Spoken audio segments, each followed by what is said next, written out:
Good morning! Kuya Lennon! Ano? Nag-practice na tayo ngayon. Kapasadahan lang natin. Oo, kaya mo nang marinig bilang. Uwi! At saka yung bubuhatin, dapat ma-practice na Yun na ho natin practice niyo para sa umaga bago magsimula Hindi mo yun. matutulog eh.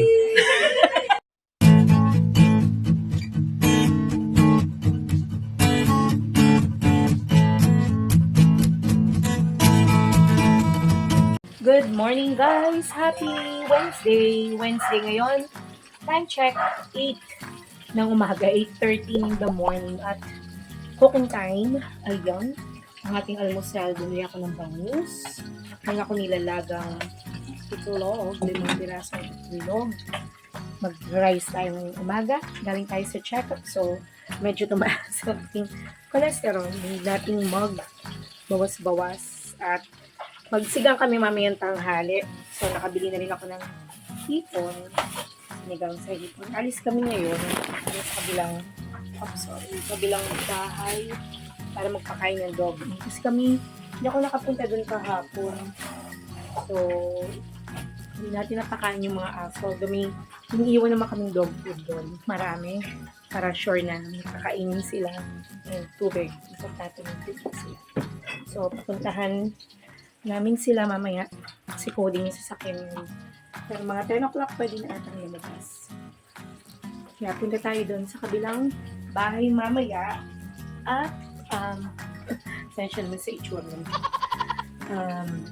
Gulo. Hindi pa naayos yung pinto na ito. Ito yung may sira pa siya. Ayan. So, nagtitrito tayo ng bangus. Yummy bangus. Ibang breakfast na ito.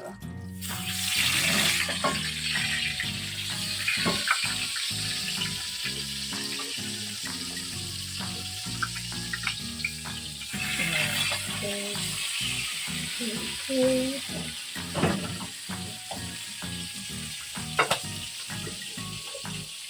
Balikan ko kayo mamaya. Tapusin ko lang itong aking niluluto. I'm back guys. 10:30 na at medyo late na kami natapos ng almusal. Si Kuya busy sa pagtitiklop. Luto tayo ng sinigang. Ay, sorry. Sinigang na hipon. Ready na natin kasi halos ang mga baget. Si Kuya uwi sa kabilang bahay. Si Kuya na lang pala yung uwi sa kabilang bahay kasi wala naman silang pasok ngayon. Ako naman ay meron akong rehearsal sa gabi. So, need nating mag-rest ng kaunti. Kasi syempre medyo malayo dun sa kabilang bahay. So, si Kuya ang bahala.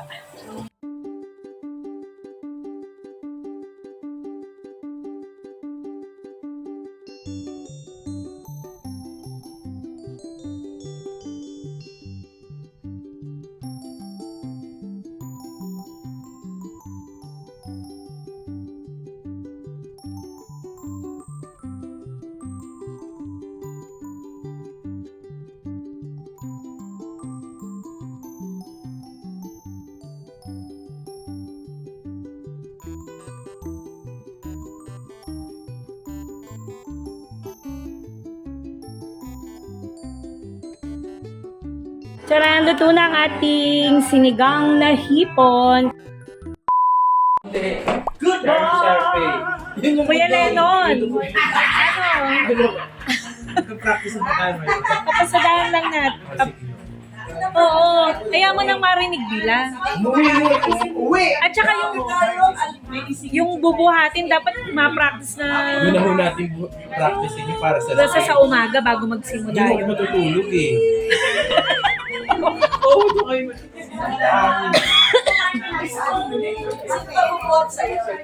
Dalawa. Pastor Omar. Masarap. Ay, oo nga. Malaki rin si DM. Pastor Kuy. Si DM Wana, malakas din. The next day, Good morning! Happy Thursday! Today is Thursday. November 30 na tayo. Time check. 6:30 in the morning. Times ng aking mga bagets.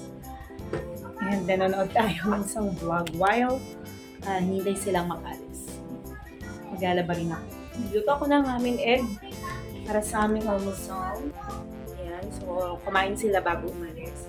Ako muna ay maglalaba. Mag-ready ako ng mga lalaban ko. And then, dito pa rin sila. And then, wait lang. May tumatawag. I'm back, guys. Time check tayo. 10 o'clock in the morning. So, tapos na akong mag-almusal. Hugasan ko lang tong mga pinagkainan ng mga bagets. Ito na nahugasan kanina kasi nag-workout ako. Tuloy-tuloy ako ng gawa. So, marami tayong mga huhugasan dito. Oh. And naglalaba rin ako. So, isang round pa and then tapos na, magsasampay na tayo. Tapos, ano pa bang gagawin ko? Need nating siguro magpaka-wash tayo today. Thursday, meron akong lakad mamayang hapon. Parang prayer meeting sa church. Pero, gabi pa yon. And then, I need to rehearse. Kailangan ko mag-practice para sa nalalapit na concert sa December 8. Actually, December 2, December 8. Meron tayong kakantahan dyan. At kailangan natin paghandaan. Thank you, Lord, kasi bumabalik na ang ating boses. Sana magtuloy-tuloy hanggang makaabot ng mismong concert. Kasi minsan, hindi mo maintindihan yung panahon. Anong tawag dito? Ngayon, sobrang init. Kahapon, maulan. Yung madaling araw. So, gumagaling na tayo. Kaya lang yung mga kasama ko may mga sakit. Sana hindi tayo mahawa ng ubot sipon nila. Pero may sipon pa rin ako. May konting sipon, kaya lang may naggagamot naman tayo. So, sana magtuloy-tuloy. Hugasan ko muna tong aking kalat. Linisin natin ang ating kusina. And then, mag-vocalize ako after. At tapos na naman ang ating isang araw na vlog. So, maraming naging ganap today. Naging fruitful and productive ang araw na to. Nagluto tayo ng masarap na sinigang at sulit naman kasi naubos ng mga bagets. Na-share pa natin sa kabilang bahay ang ating ulam ngayong araw na to. Nag-rehearsal ng choir sa gabi. Meron kasi kaming darating na concert sa December 2. Pero again, late vlog tayo guys. Pero magkaganon pa man tayo titigan sa pag-share ng good news, sa pag-share ng magagandang experiences sa araw-araw na binibigay ng ating Panginoong Diyos. Salute po ulit sa ating mga daddy, mommy, lolo, lola, tito, tita na nagtatrabaho at nagtataguyod sa kanilang pamilya, inyong pamilya. Salute po sa inyong lahat. And mahirap malayo sa sariling pamilya. Pero pagbabayan kayo at naway ingatan ng ating Panginoong Diyos. See you later. a few moments later. Hello guys! Magandang gabi tayo ay nagbabalik sa The Singing Mom Tessum Slush. Po ay nanay ngayong gabi guys, isang verse from Psalm 112:5. It is well with the man who deals generously and lends. Sharing makes us a better person. Bakit? Because when we share, we are doing several things. Una, we are obeying God and we are making our corners of the world a better place. We are learning exactly what it feels like to be a generous, loving person. Kapag kasi nag-share tayo, masarap sa pakiramdam na yung ginagawa nating mabuti ay nagdudulot ng kasiyahan sa ibang tao. When we share, we are learning how to become a better person and we are making things better for other people and for ourselves. So do the right thing, guys. Share. Let us be kind to all people so that we might follow in the footsteps of His Son. Alright, so from Psalm 112:5, it is well with the man who deals generously and lends. Thank you guys for your time. Thank you for watching the Singing Mom Tessum Slush. Buhay nanay. See you again tomorrow for another day of vlogging. Good night.